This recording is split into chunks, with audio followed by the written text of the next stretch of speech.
এই তো মাত্র কয়েকদিন আগেই তিনি ব্যালন ডিওর না জেতায় তুলকালাম কাণ্ড হয়ে গেছে গোটা ফুটবল দুনিয়ায়। একদিকে ব্রাজিলের কোচ বলছেন অন্যায়, অপরদিকে ব্রাজিলিয়ান কিংবদন্তি রোমারিও বলছেন সব সাংবাদিক খেলা বোঝে না। বলছিলাম ভিনিসিয়াস জুনিয়রের ব্যালন না পাওয়া প্রসঙ্গে। তবে 18ই ডিসেম্বর কাতারের রাজধানী দোহার এম্পায়ার একাডেমিতে জন্ম নেয়নি কোনো বিতর্ক। অনুমিতভাবেই ফিফা দ্য বেস্ট পুরস্কার উঠেছে ব্রাজিলিয়ান সেন্সেশন এবং রিয়াল মাদ্রিদের প্রাণভোমরা ভিনিসিয়াস জুনিয়রের হাতেই। যোগ্যতা নিয়ে কোনো প্রশ্ন নেই সক্ষমতা নিয়েও। ফুটবলীয় দক্ষতার জন্য প্রশংসিত হচ্ছেন প্রতিনিয়ত। যতটুকু নিন্দা তার পুরোটাই আচরণকে ঘিরে। আর এটাকেই ব্যালন না জেতার কারণ হিসেবে দেখছেন অনেকেই। তবে ব্যালনে বাধা হয়ে দাঁড়ালেও ফিফা দ্য বেস্টে বাধা হয়ে দাঁড়ায়নি তার আচরণ। বিনয়ী ভঙ্গিতে যখন ফিফা সভাপতি জিয়ান্নিনা ইনফ্যান্তিনোর হাত থেকে পুরস্কার নিচ্ছিলেন, তখন তার ভুবন ভোলানো হাসি দেখে কে বলবে এই মানুষটাই ফুটবল মাঠে হয়ে ওঠেন অদম্য খ্যাপাটে। মাঠের খেলায় কিংবা মনস্তাত্ত্বিক খেলায় প্রতিপক্ষকে ছাড় দিতে চান না এক বিন্দুও। সমান তালে লড়ে যান শেষ বাঁশির শব্দ কানে না পৌঁছানো পর্যন্ত। প্রতিভার সাথে দারিদ্র্যের মেলবন্ধনের সবচেয়ে উর্বর ভূমি ব্রাজিলে জন্ম ভিনির, বেড়ে ওঠাও সেখানেই। ফ্লামেঙ্গোর যুব দলের হয়ে যখন সাফল্যের বন্যা বইয়ে দিচ্ছিলেন, তখন অনেকেই বলেছিলেন এই ছেলে একদিন দুনিয়া মাতাবে তার পায়ের জাদুতে। কিশোর বয়সেই ভিনির খেলা মুগ্ধ করেছিল মাদ্রিদ প্রেসিডেন্ট পেরেজকেও। আর তাই তো বয়স 18 হওয়ার আগেই 45 মিলিয়ন ইউরোতে কিনে নিয়েছিলেন একবিংশ শতাব্দীর কালো মানিককে। মাত্র 16 বছর বয়সী কারো জন্য 45 মিলিয়ন শুনে সে সময় অনেকেই চোখ কপালে তুলেছিলেন। কেউ কেউ এটাকে তুলনা করেছিলেন জুয়ার সাথেও। যুক্ত বটেই, তবে এ যুগে পেরেজ জিতে গেছেন। শুরুটা মোটেও মনে রাখার মতো ছিল না। ইউরোপীয় ফুটবলের সাথে মানিয়ে নেওয়ার জন্য এক মৌসুম তাকে রিয়াল মাদ্রিদ কাস্তিয়ায় খেলিয়েছিলেন পেরেজ। সেখানে মেলেনি আহামরি সাফল্য। পরের মৌসুমে মূল দলে অভিষেক।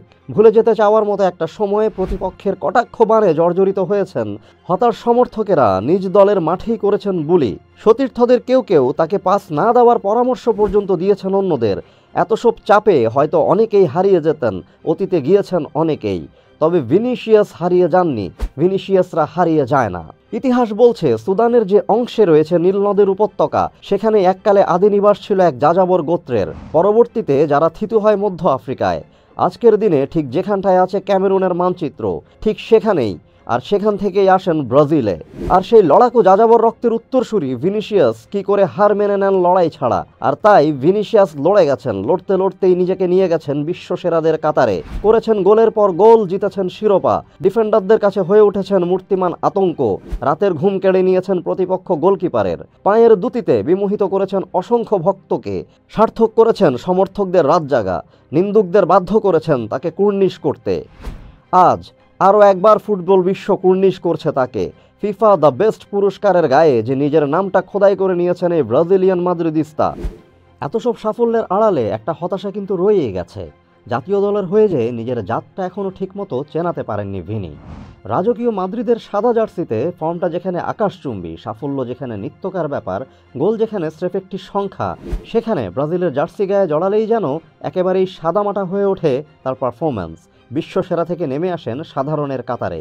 কোপা কিংবা বিশ্বকাপ, কোথাও নেই মনে রাখার মতো কোনো সাফল্য। কিংবদন্তি হতে গেলে যে জাতীয় দলের হয়ে সাফল্য একটা আলাদা মাপকাঠি।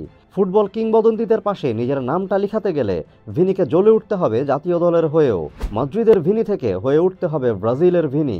আপাতত ক্লাব ফুটবলের সাফল্যে ভর করে জিতে নিয়েছেন ফিফা দ্য বেস্ট। হয়তো ভবিষ্যতে জিতবেন ব্রাজিলের হয়েও। তবে ফিফা দ্য বেস্ট পুরস্কার হাতে হাসি মুখে দাঁড়িয়ে থাকা ভিনির হাসির আড়ালে একটা প্রশ্ন কিন্তু থেকেই যায়। এই পুরস্কার কি পারবে ব্যালন না জেতার দুঃখ ভুলিয়ে দিতে? ক্লাবের হয়ে পাওয়া সাফল্য কি বয়ে নিয়ে যেতে পারবেন জাতীয় দলে? ক্যারিয়ার শেষে কি নামের সাথে থাকবে ব্যালন ডিওর আর বিশ্বকাপ? নিজেকে কি নিয়ে যেতে পারবেন কিংবদন্তিদের কাতারে?